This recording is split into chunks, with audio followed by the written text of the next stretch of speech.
get you prepared, here's a couple things that a plumber knows that you might not know on how to prepare your house for the freezing weather that's coming.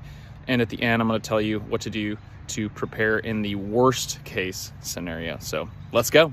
First, we're going to take a walk around the house. We're going to find any exposed pipes. You see here, you've got the hose bibs that are connected to the home. You're going to see any exposed pipes there. You can get these cheap things from Home Depot. They basically look like glorified styrofoam cups. You can put them over top of there.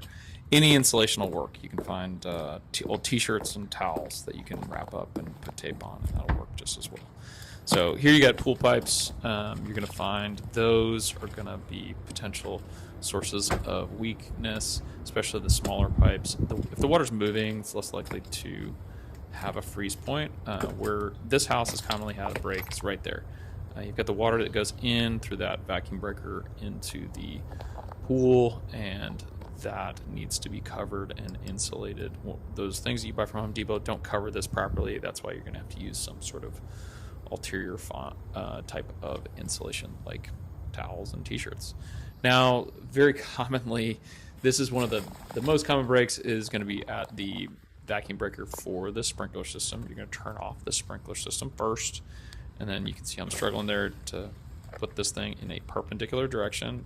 Parallel means flowing, perpendicular means stopped. So you're going to turn off the water to that vacuum breaker, and then we're going to purge the water that's inside. There's still water caught in there. So we're going to do a quarter turn on these little valves right here that looks like bicycle pump type things. You're going to see water come out when you've done it right.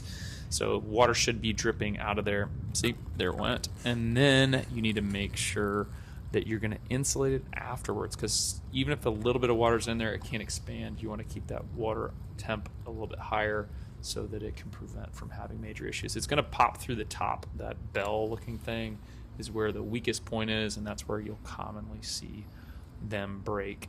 You use basically, these are very cheap. You can find them on Amazon, about 20 bucks on Amazon. Make sure you get the right size though. You cover it up with these so that you can keep it a little bit warmer. Looks a little bit better than doing like t-shirts and rags, that sort of thing.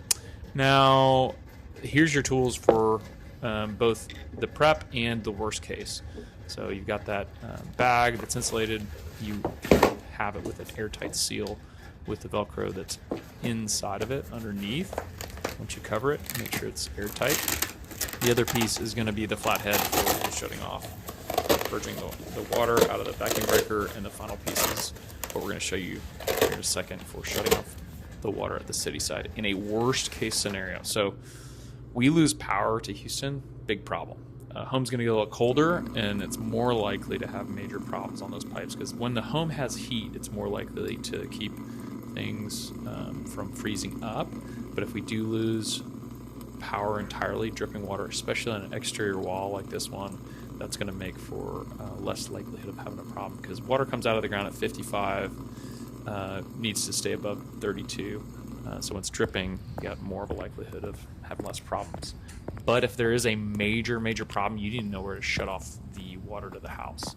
First start point, you need to know this before it's a major situation. Go find your city side meter. Underneath there is going to be a valve where you can shut off the water to the house, but you need that particular tool or a tool very much like it in order to shut down water to the house. Hopefully, double check this, you have a shut off at the house itself, which is going to be easier to use, and you don't need a specialty tool for that.